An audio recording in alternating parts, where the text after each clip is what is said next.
بعد كده درجة الخطورة اللي احنا اتكلمنا عليها وبحددها هنا ليها تفصيلة تانية. لو اخدنا بالنا ان التقرير هنا مقسم الى بيولوجي وكيمياء وبيئة ومرافق وهكذا، على حسب ده موجود عندي ولا لأ.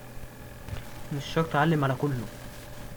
يعني لو انا شغال في معمل بيولوجي زي معمل تحليل دم، معمل تحليل المية، حاجات كتير فيها بيولوجي، بعلم ما هو الخطر.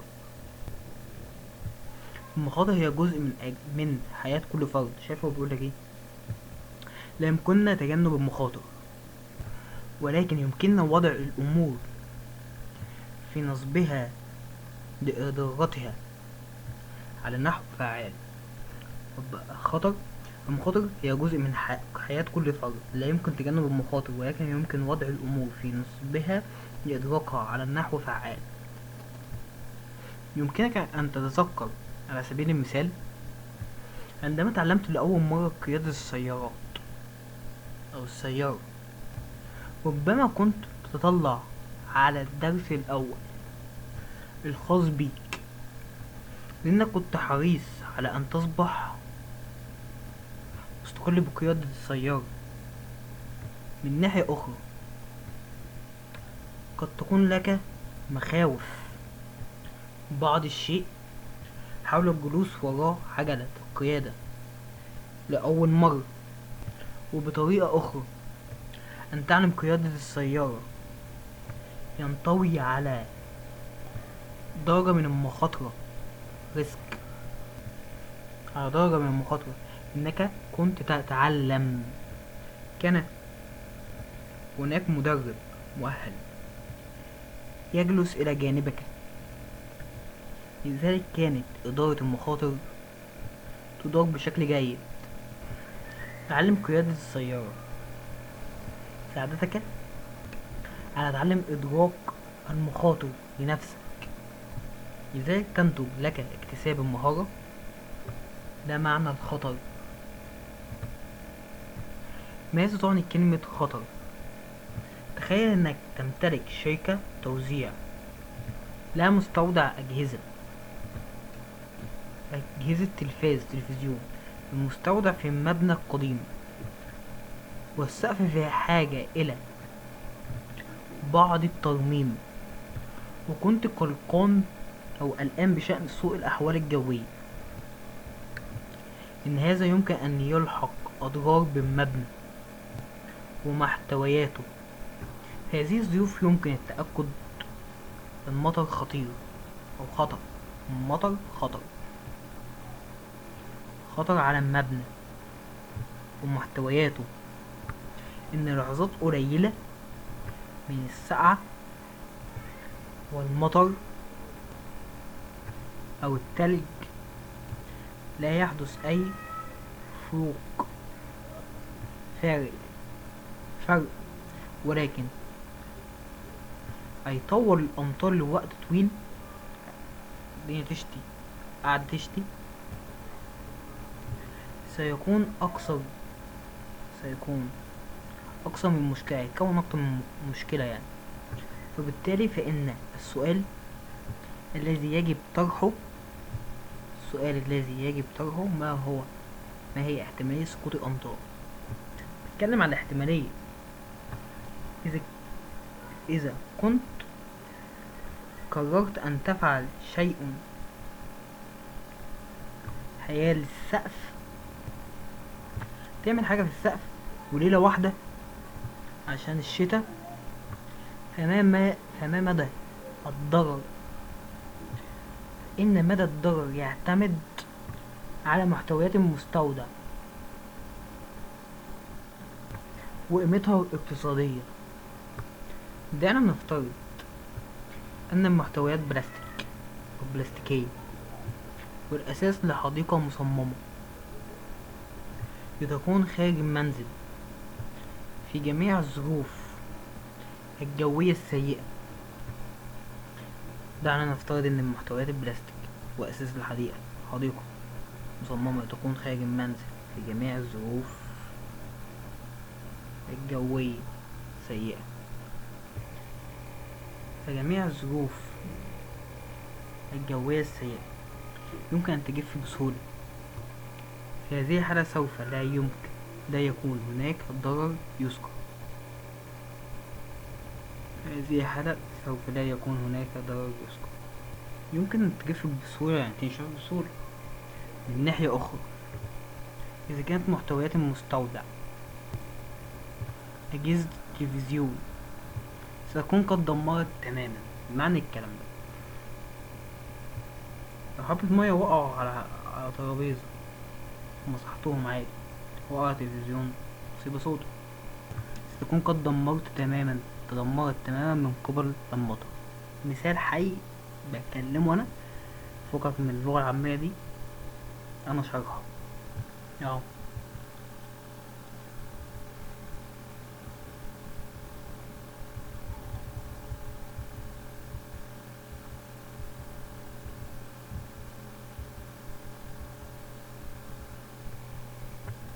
تعال بقى نشوف المثال اللي موجود في الصورة دي. ده مخزن للأجهزة المنزلية. المخزن ده زي ما احنا شايفين فيه تلفزيونات وأجهزة كهربائية، وفي كراسي بلاستيك، وفي عندي السقف شقق، والدنيا بدأت تشتي، فبدأت المياه تدخل من الشروخات اللي موجودة في السقف على المخزن، نزلت على المخزن من جوه. هيقع فين؟ هيقع على التلفزيونات وعلى الكراسي. والصورة اللي جاية توضح أكتر. لو اتكلمنا عن الاحتمالية، هل الاحتمالية واحدة ولا مختلفة؟ الاحتمالية بالنسبة للكراسي والتلفزيونات احتمالية ان المية تقع اكيد واحدة. احتمالية واحدة والشدة مختلفة. دي حاجة هتبوظ والتانية مش هتبوظ. لو مسحتها كراسي عادي، اما التلفزيون هيبوظ لو كده عليه مية. الشدة اللي هي النتائج المترتبة عليها، يبقى الشدة هي النتائج المترتبة عليها. تاني، الشدة هي النتائج المترتبة عليها. في هذه فهي اللي مختلفة، انما الاحتمالية واحدة. الاحتمالية واحدة. طب ليه الشدة مختلفة؟ لان بالنسبة للتلفزيون لو جه عليه مية باظ، انما الكراسي البلاستيك انت مجرد ما مسحتها خلاص، ولكن في حاجة حصلت. to ensure ليضمن ضمان بيئة عمل آمنة. as if work environment you need، أنت تحتاج إلى فهم التعريف الدقيق للمخاطر. need to understand the exactly بالظبط prevention of risk. ضمان بيئة عمل آمنة، حافظ على بيئة عمل آمن.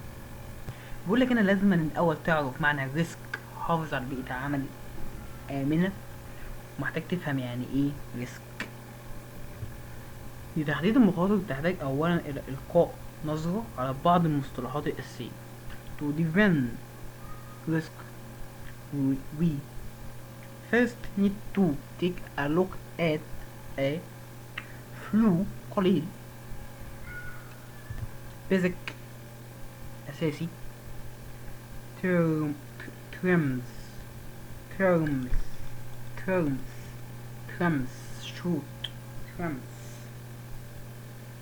شفت شرحتها لك ازاي بمنتهى البساطة. الحاجات ديت القوشة ذات نفسها، فلازم اقراها لكم وافكر بس ان انا مبقاش اشرحها. لا، دي حاجات من القوشة لازم نقراها مع بعض، نفهم القوشة بتقول ايه. ده اصلا كان بانجليزي وهي قوشة مترجمة.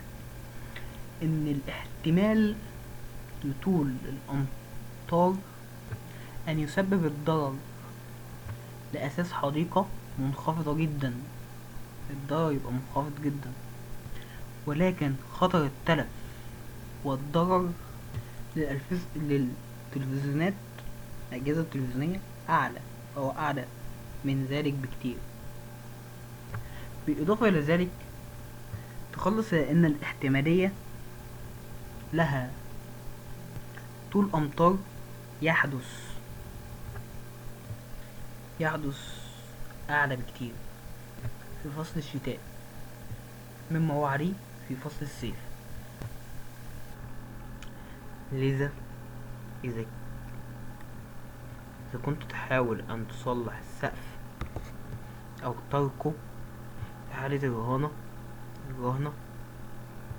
كنت تسأل كنت بتسأل ربما نفسك سؤالين تسأل نفسك سؤالين كنت تسأل نفسك سؤالين: ما هي الاحتمالية انها سوف تمطر؟ وماذا يمكن ان يحدث من ضرر اذا مطر؟ يعني محتاج الشدة بمعنى صح. اساسيات تقييم المخاطر: من اجل ضمان بيئة عمل آمنة تحتاج الى فهم وتعريف المخاطر. من اجل ضمان بيئة عمل آمنة تحتاج الى فهم وتعريف المخاطر وتقدير الخطر وتقييم الخطر واتخاذ الإجراءات اللازمة للتحكم والسيطرة عليها. قبل أن نبدأ دعونا نلقي نظرة على أساسيات تقييم المخاطر. تعال نتكلم عن المهدد. هو إن أي شيء لديه القدرة على إحداث ضرر أو إصابة حذر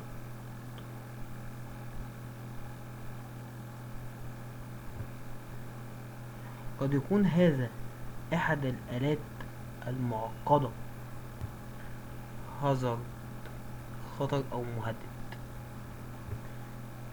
أو أي شيء شائع مثل فنجان من القهوة إذا كان يمكن أن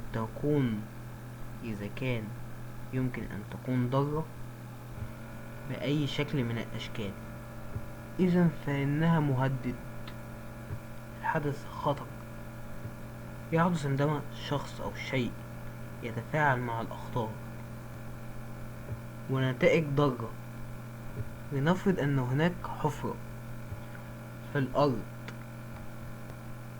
حفرة مجيتش اتعاملت معاها، الحفرة دي مهدد خطر في ذاتها، لا تسبب أي ضرر، ما لمستهاش ولا جيت جنبها. لكن إذا ما تعثر شخص بها أصبح ذلك الحدث خطر هازارد، ثم أصبحت ضرر أو ضرر. ممارسة تقييم المخاطر risk assessment in practice.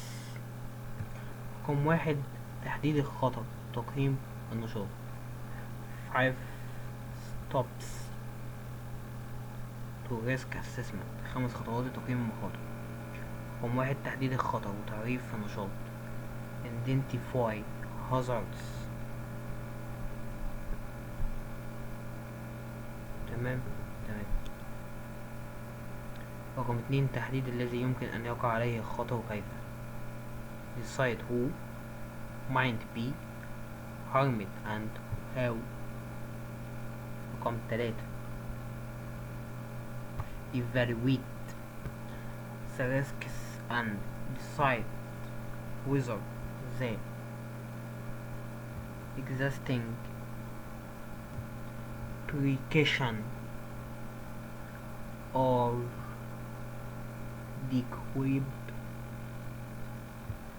current or whether more should be done.